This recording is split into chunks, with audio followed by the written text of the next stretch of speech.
E foi aberta a temporada de caça pelo seu voto, meu pequeno padawanzinho. O monstro do Alambique, ele está convicto que vai conseguir conquistar seu coração e a sua mente para reconduzi-lo para mais 4 anos de destruição total e completa desse país de meu Deus. Ontem, ele deu o pontapé inicial do combate ao crime organizado. E quando eu disse, lá na bancada do TLTV com Alan dos Santos, que isso não passaria de perseguição a opositores políticos aos CACs, eu nem sabia que antes de terminar o dia, o monstro do Alambique ia lançar pérola.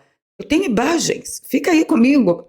Ah, e ele também zerou a taxa das brusinhas. Véi, o cara te rouba 4 anos através de taxas de impostos abusivos. Agora, no final do mandato, ele zera as taxas, achando que é o suficiente para você reconduzi-lo para poder te roubar mais 4 anos. Agora, uma coisa que ele não contou é que o combustível vai ficar mais caro. Ele contou? Não contou, mas fica aqui que eu te conto. Ah, ele também não contou da cesta básica, que vai ter aumento. E pelo que eu sei de economia, terão 2 reajustes. Um pelo reajuste dos alimentos mesmo e outro pelo reajuste dos combustíveis. Porque quando aumenta o combustível, isso reflete diretamente no preço final dos alimentos. A mídia não vai te contar isso, mas eu te conto tudo em detalhes se a partir de agora você disser para a plataforma que este conteúdo precisa chegar ao maior número de brasileiros possível. Como você faz isso? Deixando o like logo agora no início do vídeo, que é bastante importante para o canal. Se você for novo por aqui, se inscreva, dá uma chance pra gente, ative o sininho. Se você já é de casa, passa o olho em tudo aí. Bora pra pauta? Bora! Antes de nossas matérias principais, vamos de assuntos comezinhos? Vamos. Vocês ficaram sabendo ontem que a PGR mandou condenar Eduardo Bolsonaro, alegando que Eduardo Bolsonaro tentou coagir ministros do STF no processo lá da Lei Magnitsky, nas sanções Magnitsky, porque Eduardo Bolsonaro só levou informações, só falou a verdade e contou quem são Alexandre de Moraes e outras figuras ontológicas daquela corte de cristal do ovo que tudo vê. E o que me irrita profundamente é não ver nenhum dos intergalácticos abrir a boca para falar nada em apoio a Eduardo Bolsonaro. Bom, a gente vai continuar vivendo esse tipo de terror pelo tempo que o ovo que tudo vê esteja lá naquela corte de cristal. A saída é só uma, tirar o cara de lá por meios institucionais do Senado Federal, que precisa tomar vergonha na cara. Se não for nessa legislatura, que a gente consiga fazer uma próxima legislatura de senadores valentes, sem rabo preso e com comprometimento com o Brasil. Por falar em senadores com comprometimento com o Brasil, o Ricardo Nunes, ele encerrou a questão do Senado para São Paulo, olha só. A gente vai caminhar para que o André do Prado e o Derrite sejam senadores eleitos. Já se percebeu aí muito claro que o Ricardo Salles mais cria confusão do que união, e o que a gente precisa é de união, de poder ter pessoas centradas, não pessoas que ficam só criando confusão, com todo respeito à trajetória dele, ao mandato dele. Mas aonde ele põe a mão só arruma confusão, e a gente precisa de união, está definido, o grupo optou pelo André do Prado e o Derrite, e ele sozinho fica esperneando. Poxa, Salles, tomando esbrega de Ricardo Nunes, tá ruim o negócio pro seu lado, hein? E como eu prometi na abertura, Alan dos Santos deu nome aos bois naquela questão das joias, que eu disse a vocês que eu não tinha absolutamente informação privilegiada nenhuma. Vou contar a treta para vocês de forma completa. Ontem o Alan dos Santos no X respondeu ao Rodrigo Constantino, que bloqueou ele, até o Alan dos Santos. Eu não sei quem vai sobrar para seguir o Rodrigo Constantino, né? Só deve sobrar os intergalácticos e a esquerda, porque a direita mesmo, ele tá bloqueando todo mundo. Mas voltando aqui à treta, o Alan dos Santos falou: você caiu no golpe das joias também ou só ficou chateadinho? Aí, meus amigos, a Silvia perguntou pro Grok o que ele sabia sobre golpe das joias. E claro que o Grok apontou para esse termo mais utilizado nas redes sociais nos últimos anos, foi o polêmico golpe das joias de Jair Bolsonaro, que o processo já foi extinto e a justiça provou que Bolsonaro não tentou nada daquilo do que acusaram ele. Aí o Alan dos Santos respondeu: ô Grok, não viaja, eu estou falando de... que rufem os tambores.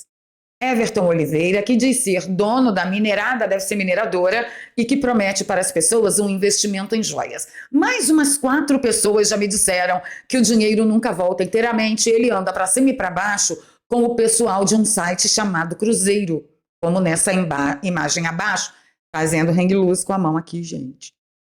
Meu Deus do céu. Eu não sei quem são essas pessoas, que ele censurou as imagens, mas está aqui o cara fazendo hang loose com a mão. Parece que esse é o Everton, que é o dono de uma mineradora e que está oferecendo aí negócios de investimentos com joias que Alan dos Santos disse não e que parece que o Lacombe disse sim.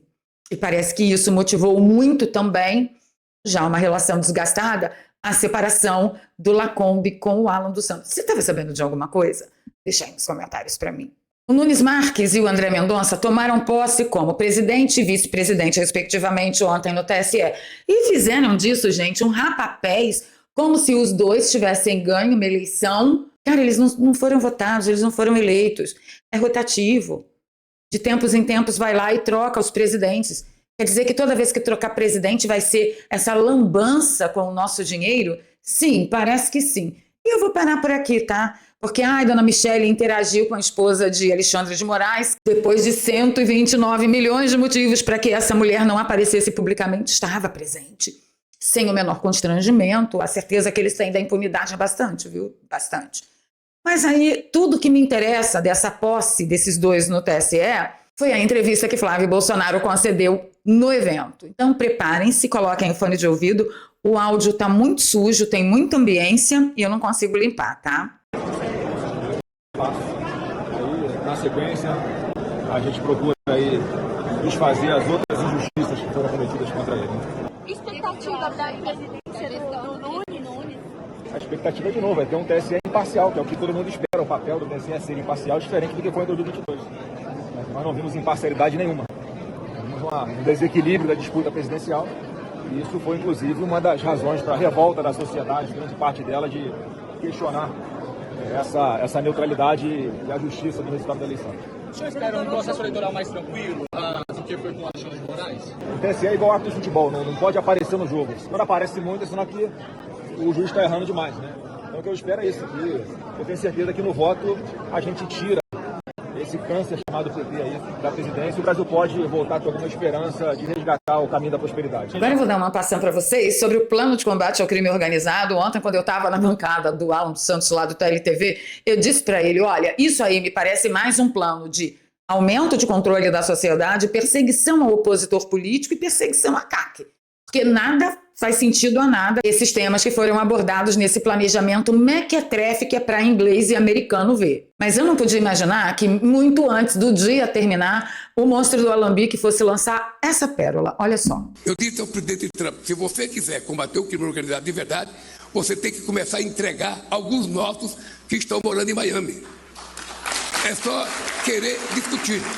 Eu realmente não podia imaginar que viesse tão cedo a confissão dele, que na cabecinha dele, combate ao crime organizado é perseguir opositores políticos. E veja bem, ele equiparou, ele colocou no mesmo patamar todo tipo de atrocidade, né, que a gente sabe que as facções criminosas cometem, com jornalistas denunciando as atrocidades do regime.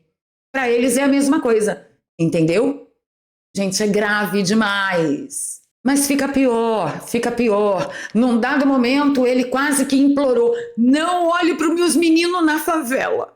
Olha só. O crime organizado é outra coisa poderosa, que muitas vezes a polícia olha para a favela, mas ele está, sabe, no 15º andar de um apartamento, olhando do apartamento de cobertura a ação da polícia. Muitas vezes ele está no meio empresarial, muitas vezes ele está no Poder Judiciário, muitas vezes ele está no Congresso Nacional, muitas vezes ele está no futebol. Ou seja, ele está espalhado por todas as categorias existentes e hoje a nível internacional. Por favor, olhe para tudo quanto é lado, menos para os meninos da favela, aqueles lá. Bom, eu acho que vocês aqui no canal já sabem onde que roda o motor, né, principal do tráfico. É na favela, porque é lá que existem os pontos, as biqueiras, onde há a distribuição do varejão, da droga, do varejão, do tráfico de armas e etc. Eles fazem dinheiro lá e depois eles mandam para Faria Lima para lavar, ou depois eles investem em postos de gasolina, outros comércios que são legalizados. Mas onde eles fazem o dinheiro primeiro? É lá na biqueira. É lá. Mas Lula não quer que olhe para lá. Tá? Lula quer que olhe para a cobertura. Agora, uma pergunta que não quer calar é: quem seriam do crime organizado estariam no judiciário? Eu queria saber, será que Lula sabe e ele está prevaricando ao não dar nome aos bois? Não sei. Deixa aí nos comentários para mim. E aí, aprofundando um pouquinho sobre esse tal plano de combate ao crime organizado, isso, gente, não passa de um endividamento do Estado com o BNDES, 11 bilhões, tá? Só para vocês terem noção. 10 bilhões, com B de bumbum, pelo BNDES, 1 bilhão e pouco do governo federal, que serão investidos nesse mega plano. Para mim, é investimento em peças publicitárias sobre combate ao crime organizado. E combate mesmo, que é bom ali, acho que não vamos ter para hoje na fila do pão, não. O mesmo governo que alega não ter espaço fiscal para baixar imposto sobre cesta básica ou ampliar crédito a pequenas e médias empresas, encontrou do Neida 10 bilhões no BNDES para financiar política de marketing e segurança e ainda vende o pacote como 11 bilhões de investimento federal, quando, na verdade, 10 bilhões desses 11 bilhões são dívidas que os estados vão pagar. E a União coloca pouco mais de 1 bilhão e fica com o crédito político de tudo. Pelo menos eles estão tentando ficar, né? Olha aqui. O Programa Brasil contra o Crime Organizado conta com lastro orçamentário concreto, transparente e auditável. Trata-se de uma política de Estado com desenho estrutural, impactos no curto prazo e ações sustentáveis ao longo do tempo. Então, é o orçamento geral da União em torno de 1 bilhão, um pouquinho mais, e via BNDES, 10 bilhões. Quem paga? Os estados. No final das contas, quem é que paga mesmo? Eu e você, porque o governo federal não vai pagar merda nenhuma. Entendeu? E aguardem que vocês vão ver a gente denunciando aqui a agência publicitária que foi contratada, quem que produziu aquelas peças, vamos refutar os números alcançados, ditos alcançados. Então, na verdade, de novo, nós estaremos sendo endividados para bancar propaganda, no melhor estilo, formatinho, aquele moço lá da Alemanha, do bigodinho. Para vocês terem uma ideia, qualquer plano que se proponha a tratar de crime organizado tem que falar disso aqui, ó. Exploração de sinal de internet por traficantes e milicianos já alcança 37 municípios do estado do Rio de Janeiro. Quantos municípios tem o estado? 92. 37 municípios dos 92 municípios do estado do Rio de Janeiro já tem exploração de sinal de internet por traficantes e milicianos. Vocês sabem qual é o percentual de resolução de assassinatos no Rio de Janeiro, gente? 36%. Então, qualquer plano, qualquer coisa, qualquer ação que se proponha tratar de combate ao crime organizado tem que tocar nesses assuntos. E esses assuntos são calcanhares de Aquiles, porque, de repente, o povo lá pode dar um salve e ir para o asfalto, como eles dizem, e tirar a falsa sensação de paz que o morador urbano tem. É delicado, mas não vem para cá com tal de plano intergaláctico, né, de combate ao crime que não vai convencer ninguém.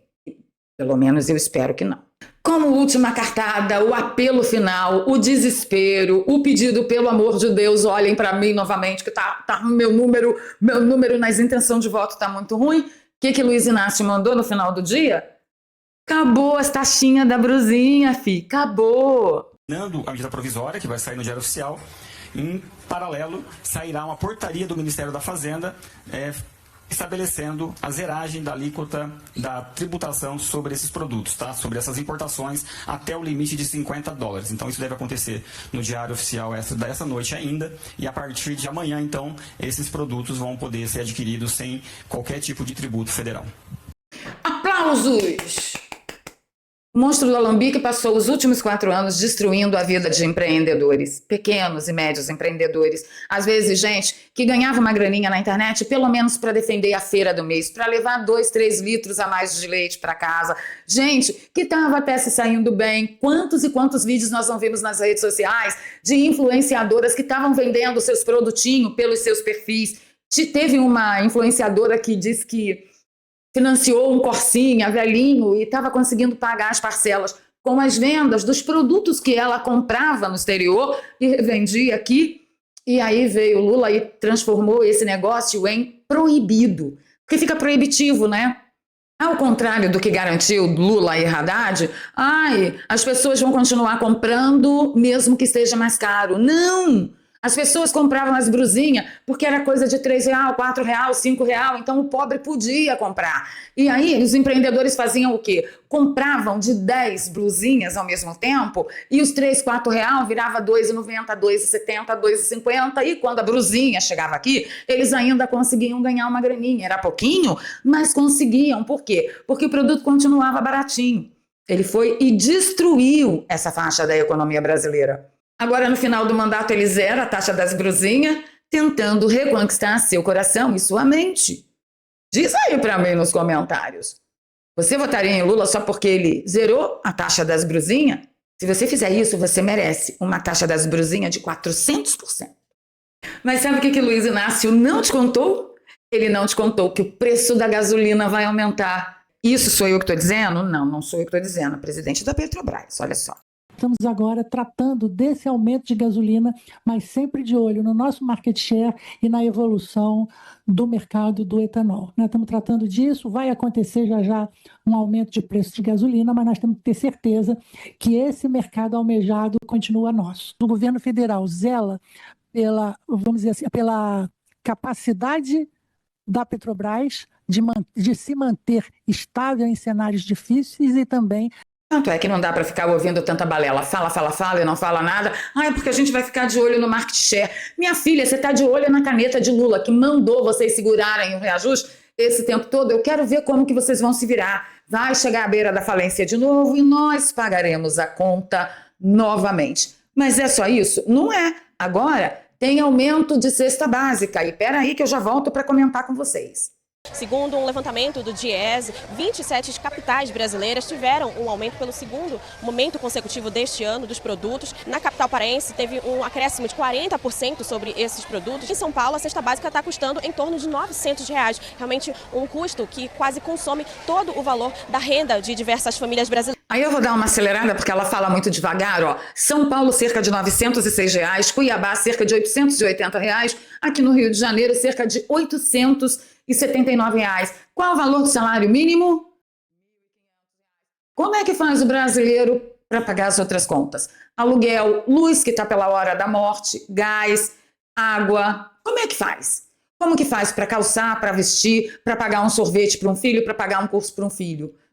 Não faz, não dá presente de aniversário, não faz bolo, não faz festa. Só quem tem direito a essas coisas são os filhos dos ricos, os amigos do rei, aqueles presentes na nomenclatura, que é a lista dos amigos ou a lista dos prestadores do rei, que têm direito a ter uma vida digna dentro de um regime miserento igual a esse que vive no Brasil. E tem como a economia do país dar um cavalo de pau e mudar isso da água para o vinho assim que Flávio Bolsonaro tomar posse? Não, não tem. Isso garante o quê? Que se está difícil para você agora, vai ficar difícil para você em janeiro de 2027, fevereiro de 2027, pelo menos até o primeiro semestre de 2027, até Flávio tirar os impostos indecentes que esse governo criou para nos escravizar e as coisas começarem a fazer efeito lá na ponta onde você está para fazer suas aquisições.